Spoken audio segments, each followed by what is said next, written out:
What's good, YouTube? I'm the Sneaker Simeon. Today I'm going to give you a look at the Air Jordan 1 Spider-Verse. The box is just an Air Jordan 1 box. I thought they would go with a Spider-Man themed box, but it's just a regular Air Jordan 1 box. The shoe itself, as you see, it has a lot going on. Too much for my liking. This shoe is not mine. It belongs to a friend of mine who let me borrow it for the video. It has a few different types of leather on it, plus some other materials, and I'm gonna walk you through it. You got a regular red leather right here, nice and smooth leather. Then you have a suede. Got a suede back here as well. Then it goes into patent leather. Got patent leather on the swoosh, patent leather on the collar, and patent leather on this little spot right here. The black patent leather actually reflects colors, which I think is pretty cool. The red patent leather does not do that. And you got a white synthetic leather on the side panel. I'm sorry, I skipped this part right here. There's this piece of leather here. It's also featured on the back here. It looks to me like a pull-up leather. Pull-up leather is a type of leather that goes through this whole process where they dye it, they pull it and stretch it, and the parts that are stretched appear lighter than the rest of the leather. I'm not sure if this is actual pull-up leather, but it appears that that's what they were going for. Now the side panel is a white synthetic leather, as well as this toe cap here, this toe area. The midsole is a off-white rubber cup sole. Outsole is a translucent red.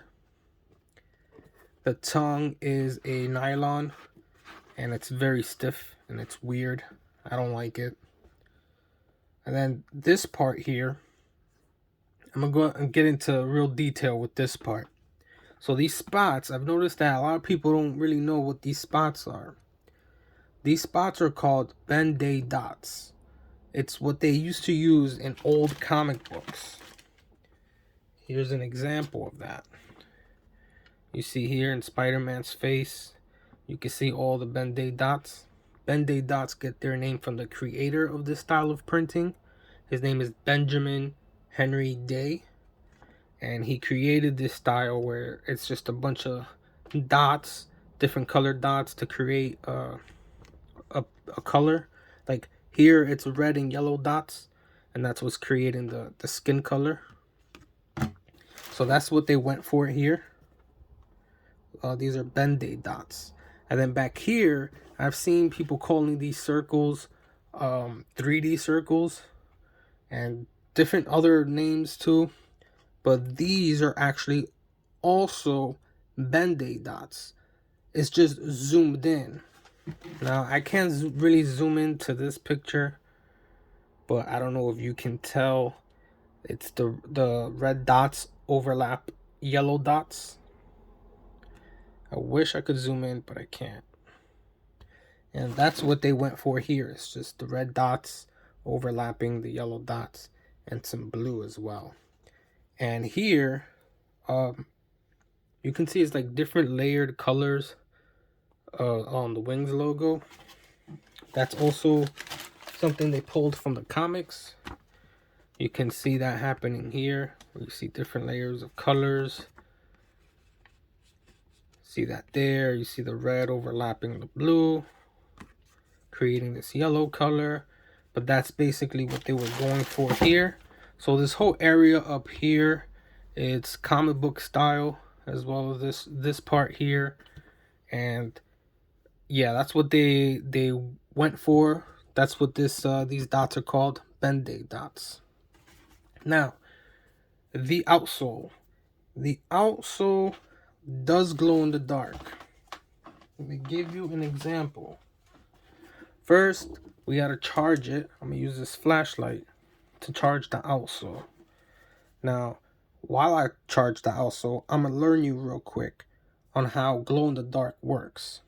Basically, there's this mineral called phosphorus or phosphors, and it absorbs light and then releases that light. That action is called photoluminescence. And there's natural phosphors, there's lab-made phosphors. Now, lab-made phosphors is what we get in products that we buy that glow in the dark, like this shoe. There's two types. There's zinc sulfide, and there's strontium aluminate. So the zinc sulfide is actually the safer one.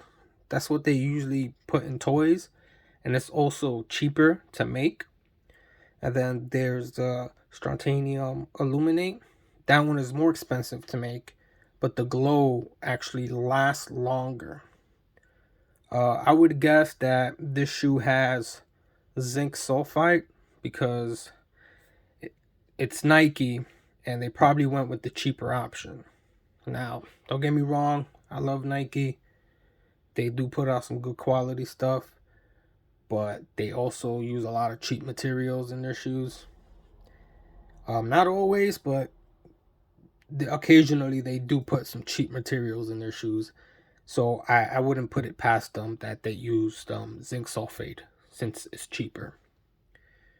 I think the shoe is charged well enough. Let me just get the edges here.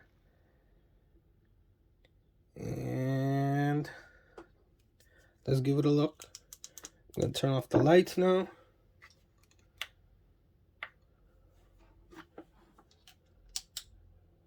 And there you go. The outsole does glow in the dark.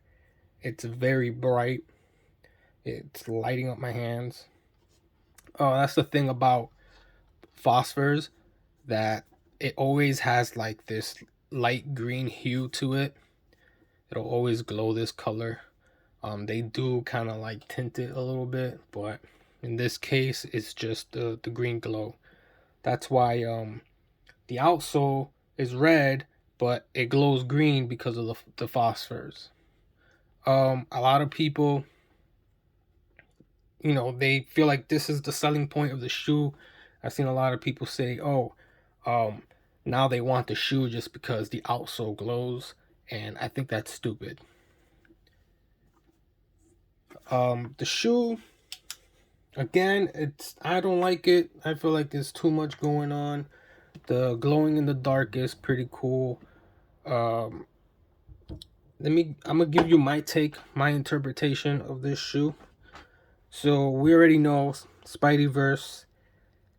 The movie, I don't know if you've seen the first one, and I'm assuming the second one is very similar. It's like different dimensions of different Spider-Mans, different universes. So I think that this Air Jordan 1, what I believe they were going for is the Chicago ones from different universes. It's basically, this Chicago one is glitching, and you're getting, looks at the Chicago ones from different universes. Where in one universe it's leather, in another universe it's suede, another universe is patent leather, and another universe is just pull up leather. And then the last universe, it's a comic book style Chicago one. I think that's what they were going for. That's just my opinion and my interpretation.